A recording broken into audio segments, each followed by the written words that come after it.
अस्सलाम वालेकुम नाज़रीन, खबर और हक़ाइक़ के साथ मैं हूँ उमर ख़त्ताब। वज़ीर आला पंजाब उस्मान बुज़दार ने हिंदू बरादरी से मुतल्लिक़ मुतनाज़ बयान पर पाकिस्तान तहरीक इंसाफ के रहनुमा और पंजाब के सूबाई वज़ीर इत्तलात फ़याज़ुल हसन चौहान का इस्तीफ़ा मंजूर कर लिया है। इस हवाले से पंजाब हुकूमत के तर्जुमान शहबाज गिल ने तस्दीक की कि पार्टी क़यादत ने फ़याज़ुल हसन चौहान के बयान का सख्त नोटिस लिया और उस्मान बुज़दार ने फ़याज़ुल हसन चौहान का इस्तीफ़ा बिलाखिर मंजूर कर लिया है। उन्होंने बताया कि वज़ीर आला पंजाब अपने साबिक़ वज़ीर के बयान पर हिंदू बरादरी से माज़रत खा हैं। ख्याल रहे कि फ़याज़ुल हसन ने लाहौर में मुनक़दा एक तकरीब से खिताब किया जिसमें पुलवामा हमले के बाद भारत की पाकिस्तान में दरअंदाजी की कोशिश के जवाब में पाकिस्तानी रद्द अमल का जिक्र करते हुए उन्होंने हकारत अमेज़ अल्फाज में भारतीयों के बजाय हिंदुओं को तनकीद का निशाना बनाया। उनके बयान की वीडियो समाजी राबतों की वेबसाइट पर वायरल होगी, जिस पर सार्फिन ने उन्हें आड़े हाथों लिया और हुकूमत से उनके खिलाफ कार्रवाई का मुतालबा कर दिया। उसके बाद कौमी असम्बली पाकिस्तान मुस्लिम लीग नून के अक़लियती रुकन डॉक्टर दर्शन ने फ़याज़ुल हसन चौहान के खिलाफ करारदाद में वजारत से मुस्ताफ़ी होने का मुतालबा कर दिया। करारदाद में सूबाई वज़ीर इत्तलात के बयान की शदीद मज़म्मत की गई और मुतालबा किया गया कि फ़याज़ुल हसन चौहान अपने अल्फाज पर पाकिस्तानी हिंदुओं से मुआफ़ी मांगें। करारदाद के मतन में कहा गया कि फ़याज़ुल हसन चौहान ने 50 लाख मुहिब्बे वतन हिंदू बरादरी की दिल आज़ारी की है। फ़याज़ुल हसन चौहान पर न सिर्फ खुद अपनी ही जमात PTI के सीनियर रहनुमाओं की जानिब से सख्त तनकीद का सामना करना पड़ा, बल्कि तर्जुमान दफ्तर खारजा डॉक्टर मोहम्मद फैसल ने भी अपने एक पैगाम में उनके बयान की नफ़ी कर दी। समाजी राब्ते की वेबसाइट ट्विटर पर अपने पैगाम में तर्जुमान दफ्तर खारजा का ये कहना था कि पाकिस्तान फ़ख्रिया तौर पर अपने परचम में मौजूद सफ़ेद हिस्से को इसी तरह अपनाता है जिस तरह सब्ज़ हिस्से को। मज़ीद कहना था कि हम अपनी हिंदू बरादरी की खिदमात को उनकी खिदमात की कदर करते हैं और उन्हें अपना समझ कर इज़्ज़त देते हैं।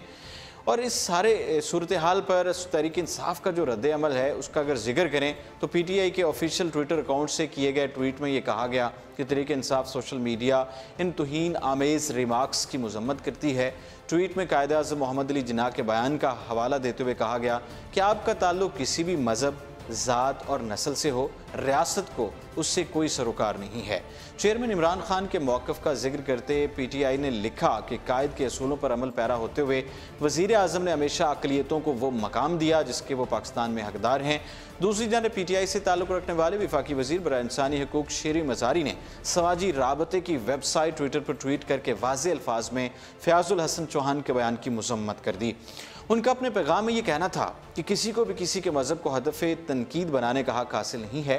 हमारे हिंदू शहरियों ने अपने मुल्क के लिए कुर्बानियाँ दी हैं। वज़ीर आज़म इमरान खान के रवादारी और एहतराम के पैगाम का जिक्र करते हुए उन्होंने लिखा कि हम किसी तौर पर भी मजहबी तासुब और मुनाफरत को नज़रअंदाज नहीं कर सकते हैं। दूसरी जानिब वज़ीर आज़म के मुआवने बराए सियासी अमूर नईमुल हक ने अपने ट्वीट में ये कहा कि फ़याज़ुल हसन चौहान का बयान सख्त कार्रवाई का मुतकाज़ी है और वज़ीर आला पंजाब उस्मान बुज़दार की मुशावरत से सूबाई वज़ीर के खिलाफ इक़दाम उठाया गया है। उनका मज़ीद कहना था कि PTI हुकूमत एक सीनियर हुकूमती रुकन किसी की भी जानिब से फजूल बयानबाजी को बर्दाश्त नहीं करेगी। इसके अलावा वफाकी वज़ीर ख़जाना सद उमर ने भी रद्द अमल में दिए गए अपने पैगाम में सूबाई वज़ीर पंजाब को बावर कराया कि पाकिस्तान का परचम सिर्फ सब्ज़ नहीं है बल्कि ये अक़लियतों की नुमाइंदगी करने वाले सफ़ेद रंग के बगैर नामुकम्मल है। इस हवाले से उनका मज़ीद भी कहना था कि हिंदू पाकिस्तानी कौम के ताने बाने का इस तरह हिस्सा हैं जिस तरह मैं हूँ। फ़याज़ुल हसन के दीगर मुतनाज़ बयानात का जिक्र करें तो गुज़श्ता बरस अगस्त में फ़याज़ुल हसन चौहान की एक वीडियो सोशल मीडिया पर वायरल हुई थी जिसमें वो एक तकरीर में पाकिस्तान फ़िल्म इंडस्ट्री और अदाकारा नरगिस और मेघा के ख़िलाफ़ नाज़ेबा गुफ्तगू करते नज़र आए थे। वीडियो में उन्होंने ईद उल अज़हा पर रिलीज़ होने वाली फ़िल्म जवानी फिर नहीं आनी 2 की जानिब इशारा करते हुए कहा था कि ये कोई वक्री जवानी है जो सिनेमा घरों में आई हुई है। क्या ये इंसानियत है? और आधी नंगी औरतों की तस्वीर जो है वो प्रिंट करके सिनेमा घरों के बाहर लगा दी जाती हैं। उन्होंने मज़ीद कहा था कि मेरी कोशिश थी कि ये मामला मेरी वजारती हदूद में आता तो फिर मैं देखता कि ये इस तरह की तस्वीरें किस तरह लगाते हैं। तो दूसरी तरफ बात करें कि भारत ने इसराइल की मदद से ख़तरनाक हमले का मंसूबा बनाया है। आला सतह के हुकूमती ज़राए ने इंकशाफ किया कि भारत ने पाकिस्तान से कशीदगी में इजाफे के पेश नज़र इसराइल की मदद से अपने राजस्थान एयरबेस से गुज़श्ता हफ्ते ख़तरनाक हमले का मनसूबा बनाया था। और इस पर बात करने के लिए अभी हमें ज्वाइन किया है मोहम्मद अरसलान फ़ारूक जो कि एंकर पर्सन है और तज्ज़िया निगार भी हैं। अस्सलाम वालेकुम अरसलान साहब। जी वालेकुम सलाम सर, कैसे हैं आप? जी अल्लाह का शुक्र। बताओ आप खैरियत से हैं? ठीक हैं? अल्हम्दुलिल्लाह। पाकिस्तान इसराइल से ताल्लुकात कायम करने के लिए कितना आगे तक जा चुका है, आप किस तरह देख रहे हैं? मतलब पाकिस्तान और इसराइल के ताल्लुकात के लिए दुनिया के मुख्तलिफ ममालिक बहरहाल कोशिश करते रहे हैं कि किसी तरह से ताल्लुकात कायम किए जा सके, लेकिन इस वक्त सूरत हाल बहुत गंभीर हो चुकी है। ठीक है। जब से हमारी एजेंसियों ने, हमारी पाकिस्तान ने इस पॉइंट को उठाया है कि भारत और इसराइल मिलकर पाकिस्तान की फदाई हदूद की खिलाफ वर्जी करते हुए भावलपुर के इलाके में उन्हें कोई कार्रवाई करना चाह रहे थे, उसके बाद से तो पाकिस्तान इसके मुतालिक जो है वो बिल्कुल भी नहीं सोच रहा। जी इससे पहले बिल्कुल, इमरान आपने खान सही साहब। फरमाया। आला सतह के जो हुकूमती ज़राए हैं उन्होंने इंकशाफ किया है कि जो राजस्थान का इलाका, वहाँ एयरबेस से गुज़श्ता हफ्ते खतरनाक हमले का मनसूबा बनाया था इन्होंने जी मिलकर। जी। तो ये हुकूमत पाकिस्तान ने अब इसके ऊपर सोचना, फिलहाल तो जो मेरे इस्लामाबाद के जराए हैं वो इस बात को कंफर्म करते हैं। बहरहाल सऊदी अरब के और इसराइल के ताल्लुकात बहुत अच्छे हैं और सऊदी अरब ये चाहता है कि किसी तरह से हम इसराइल को तस्लीम कर लें, लेकिन इसराइल को तस्लीम करना या इसराइल के साथ को ताल्लुकात को आगे बढ़ाना, ये पाकिस्तान का अपने साथ तो एक ज्यादती होगी, लेकिन साथ में उन फलस्तीनियों की जद्दोजहद के साथ ज्यादती होगी जो एक अरसे से कोशिश कर रहे हैं। और हमारा, चूंकि हम मुसलमान हैं और मुसलमान होने के नाते हम इस बात पर यकीन रखते हैं ठीक कि है। बैतुल मुकद्दस हमारा किबला अव्वल है। तो भारत जो है वो क्या कर रहा है, इसके किरदार को भी देखने की जरूरत है। इसराइल और भारत के दरमियान बहुत अच्छे ताल्लुकात हैं, बल्कि अगर मैं यूं कहूं कि मिसाली ताल्लुकात हैं, तो कोई इसमें दो राय नहीं होगी। इसराइल और भारत के दरमियान एक मशहूर, आपको याद होगा, जिसके ऊपर मोदी साहब खासे तनकीद की जद में भी आए, ठीक है। राफेल का जो मंसूबा था जिसमें इन्होंने त्यारे लेने थे भारत ने इसराइल से, उसके ऊपर हालांकि मोदी का झूठ भी बेनकाब हो गया है। मैं अपने उर्दू पॉइंट के नाज़रीन को बताता चलूं कि गुज़िश्ता साल मोदी साहब को 2018 में वो राफेल त्यारे मिल चुके हैं, सितंबर 2018 में मिल चुके हैं। जबकि ये इंकशाफ जो है वो भारतीय एयर चीफ ने किया है, जबकि मोदी ने अभी 3 रोज कबल जब उनका जहाज, हमने 2 जहाज यहाँ पर गिराए और एक उनके पायलट को जिंदा पकड़ लिया, तो उस पर मोदी ने, चूंकि ओपोजिशन उनके ऊपर तनकीद करती रही थी, तो उस पर मोदी ने पब्लिकली कहा था कि आज भारत को ये एहसास हो गया होगा कि राफेल त्यारे मिल जाना कितना जरूरी थे। तो मोदी को बेनकाब कर दिया भारतीय एयर चीफ ने और झूठ का पर्दाफाश कर दिया और ये त्यारे मिल गए। पाकिस्तान और इसराइल के ताल्लुकात तो बिल्कुल पहले जिस तरह भी हैं वो सबके सामने हैं, तो मौजूदा सूरत हाल को पेश नज़र रखते हुए आप क्या समझते हैं कि पाकिस्तान को इसराइल के साथ ताल्लुकात जो है वो कायम करने के लिए मजीद कोशिशें करनी चाहिए? क्या वक्त की ज़रूरत है?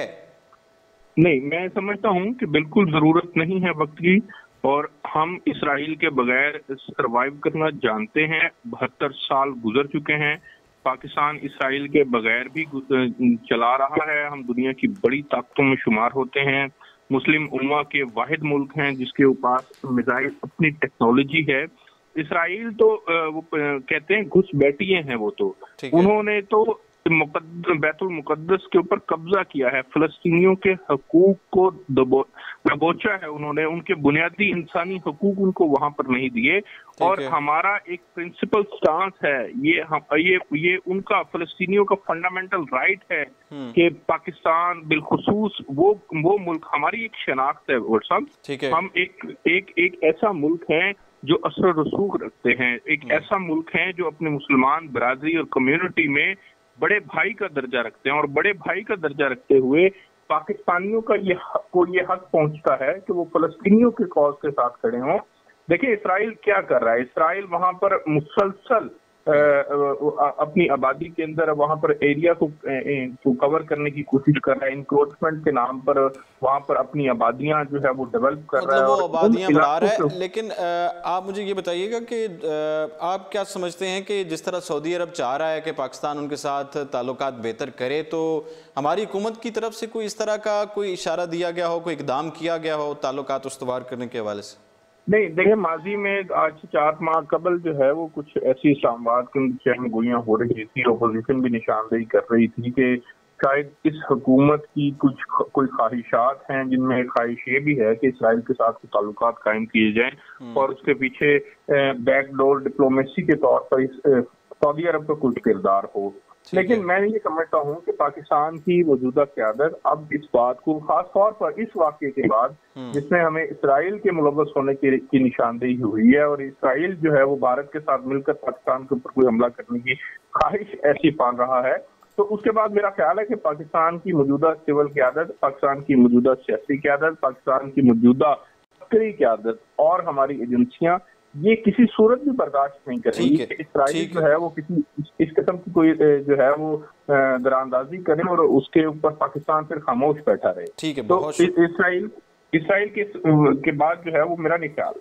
ठीक है, बहुत शुक्रिया। मोहम्मद अरसलान फ़ारूक हमारे साथ जेकार मौजूद थे, बहुत उन्होंने वक्त निकाला। तो ताहम आला सरकारी ज़राए का भी मानना है कि भारत की जानिब से दोबारा कशीदगी में इजाफा करने की कोशिश ज़मीनी, फ़िज़ाई या मिज़ाइल से नहीं बल्कि दहशत गर्दों के हमले और इक़्तिसादी इक़दामात से की जा सकती है। और उन्होंने इसराइल और पाकिस्तान के ताल्लुकात के हवाले से भी बताया कि पाकिस्तान जो है वो अपना दिफा करना जानता है और दर हकीकत भारत का गुज़श्ता हफ्ते किया गया पहला जज्बाती हमला 1971 के बाद पाकिस्तान की फ़िज़ाई हदूद की खिलाफ वर्जी में अपनी नौयत का अनोखा हमला था और उसके बाद पाकिस्तान की जानिब से 2 भारतीय तैयारे गिराए गए, जिससे एक भारतीय पायलट हलाक हो गया और एक को गिरफ्तार कर लिया गया, जिसके बाद जज्बा खैर सगाली के तहत उसको रिहा भी कर दिया गया था।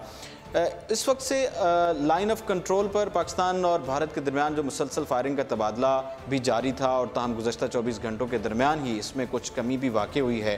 फ़ौज के चीफ तर्जुमान से उसे कशीदगी में कमी समझे जाने के हवाले से सवाल के जवाब में उन्होंने कहा था कि गुज़श्ता हफ्ते होने वाली फायरिंग के तबादले के मुकाबले में सीज़ फायर वायलेशंस जो सीज़ फायर की खिलाफ वर्जी में कुछ कमी वाक़ई हुई है। पाक फ़ौज के शोबे ताल्लुकात आमा के director general major general Asif Ghafoor का कहना था कि गुज़श्ता 24 घंटों के दौरान पेश आने वाली बज़ाहिर कमी की बुनियाद पर हम अपनी निगरानी और तैयारी की सतह में कमी नहीं ला सकते। हमें किसी भी मुहिम जोई के लिए तैयार रहना होगा। दूसरी जानिब हुकूमत के आला ओहदे पर तैनात ज़राए का कहना था कि पाकिस्तान में फ़ख्र महसूस किया जा रहा है, जबकि अक्लमंदी का मुजाहरा करते हुए अमन की भी बात की जा रही है, क्योंकि नरेंद्र मोदी की जंग की सियासत से तमाम शोबों में रुकावटों का सामना है। उन्होंने कहा कि एक जानिब भारतीय वज़ीर आज़म मई में होने वाले इंतखाबात के लिए जंग का ढोल बजा रहे हैं और दूसरी जानिब उन्हें अपने मुतनाज़िर फैसलों पर मसाइल का सामना है। ज़राए का भी कहना था कि भारत ने इसराइल की मदद से राजस्थान के एयरबेस से हमला करने का मनसूबा बनाया, जो पाकिस्तान के साथ आलमी सरहद से 100 किलोमीटर के फासले पर है। बर वक्त खुफिया मालूमात और बैकडोर मैसेजिंग की वजह से उसे बताया गया कि भारत अगर आगे बढ़ा तो उसे भरपूर जवाब दिया जाएगा और दोनों ममालिक उसे ऐसे नहज पर पहुँच जाएंगे जहाँ से वापसी का कोई रास्ता नहीं होगा। ज़राए ने पाकिस्तान के खुफिया इदारे ISI को दुनिया की बेहतरीन खुफिया इदारा करार दिया और कहा कि ज़्यादातर इम्कानात ये हैं कि भारत दहशत गर्दाना हमले और मुआशी इक़दामात वगैरह के ज़रिए पाकिस्तान पर हमला करने की कोशिश करेगा।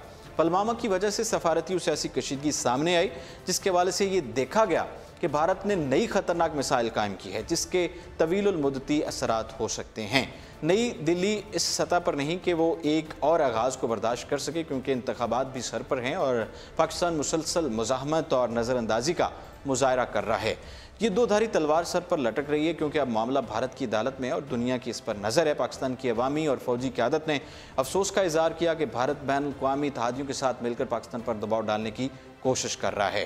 तारीख के इस नाजुक मोड़ पर खड़े होकर और अहम इक़्तिसादी तरक्की में आगे बढ़ते हुए ज़राए ने इतराफ़ किया कि कलअदम तंजीमें पाकिस्तान के लिए मसाइल में इजाफा कर रही हैं, जबकि माजी में इन तंजीमों के खिलाफ दिए गए बयानात दबाव में थे। इस मौके पर मौजूद वज़ीर ख़ज़ाना असद उमर ने इंकशाफ किया कि कलअदम तंजीमों के खिलाफ काम का आगाज़ पुलवामा हमले से कबल ही हो गया था।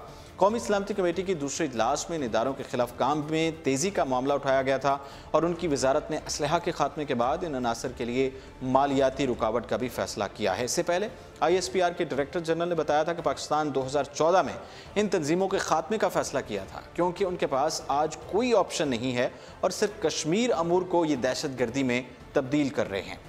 NSC के इजलास में ये मुतफिका तौर पर फैसला किया गया कि अवामी और फौजी क़यादत का रद्द-ए-अमल ना दिया जाना अब सवाल नहीं है, एक गैर जज्बाती अकली फैसला किया जाना है और इसके लिए मुल्क की क़यादत एक पेज पर है। पाकिस्तान ने पहले ही पुलवामा हमले पर तहकीकात करने की पेशकश की है, दहशतगर्दी पर बात करने की ख्वाहिश का इजहार किया है। हुकूमती ज़राए ने महसूस किया कि पुलवामा डोजियर पाकिस्तान पर हमला किए जाने के 2 रोज़ बाद दिया जाना भारत की नीयत ज़ाहिर करता है। डोजियर में काबिले कार्रवाई शवाहिद की कमी है, ताम इस पर दफ्तर खारजा और ISI की जानिब से नज़रसानी की जा रही है। खदशात क्या हैं? आम सफारती अमल के होते हुए फ़ौजी तर्जुमान ने 2 बातों पर वाज़ेह मौक़िफ़ अपनाया, जिसमें भारत अगर यहाँ से कशीदगी में इजाफा करना चाहता है तो ये बात सिर्फ पाकिस्तान और भारत के दरमियान नहीं बल्कि उसके असरात पूरे खित्ते पर आएंगे। दूसरी बात यह है कि भारत पाकिस्तान की सालमियत या उसकी खुद मुख्तारी के बदले किसी को बचाने की कोशिश नहीं कर सकता है। उनका कहना था कि भारत जज्बाती तौर पर बाहर निकलने के लिए तैयार नहीं, ताम इस बात पर गौर किया जाना चाहिए इससे बाहर निकलने का रास्ता क्या होगा और उन्हें इससे पीछे हटने के बारे में जानना चाहिए। भारत मजीद मुहिम जोई को बर्दाश्त नहीं कर सकता क्योंकि ये बहुत ख़तरनाक और संगीन होगी। एक सवाल के जवाब में उनका कहना था कि आपको नेशनल कमांड अथॉरिटी का मतलब मालूम है। पाकिस्तान हमेशा जंग पर मुज़ाकरात और अमन को तरजीह देगा, ताहम अपनी सरजमीन की हिफाजत के लिए कुर्बानियाँ देने से भी नहीं डरेगा और इसी वजह से पाकिस्तान हाई अलर्ट पर है। बात करें पाक बहरिया ने पाकिस्तानी हदूद में भारतीय दरअंदाजी की कोशिश नाकाम बना दी। पाक बहरिया का कहना है कि उन्होंने पाकिस्तान की समुद्री हदूद में भारतीय आबदोज के दाखिले की कोशिश को नाकाम बनाया है। उन्होंने बताया कि पाक बहरिया ने गुज़श्ता रोज़ अपने समुद्री जोन में मौजूद भारतीय आबदोज का सुराग लगाया और पाकिस्तान की समुद्री हदूद में उसके दाखिले की कोशिश को नाकाम बना दिया। तर्जुमान का कहना था कि पाक बहरिया ने आला पेशेवराना महारतों के साथ पर हर दम चुकन्ना रहते हुए कामयाबी से भारतीय आबदोज का सुराग लगाकर उसे पाकिस्तान के पानियों में दाखिल होने से रोक दिया है। मजीद बताया कि पाक बहरिया ने भारतीय आबदोज की अपनी मौजूदगी को खुफिया रखने की हर कोशिश को भी नाकाम बनाया है।